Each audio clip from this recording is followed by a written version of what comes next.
Okey, Assalamualaikum warahmatullahi wabarakatuh. Saya Nur Syazwani binti Rosmawi.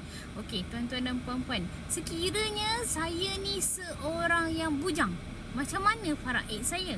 Itu soalan yang sokmo-sokmo ditanya.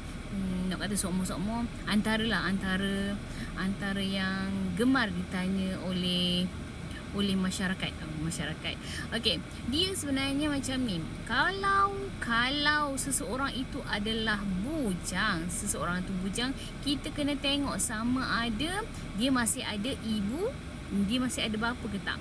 Ibu tanya, bapa kena tanya. Okey, untuk ibu dan bapa, kalau dia ada ibu, bermakna kita kena tanya satu lagi soalan, iaitu dia ada adik-beradik ke tak? Adik-beradik dia ada berapa orang?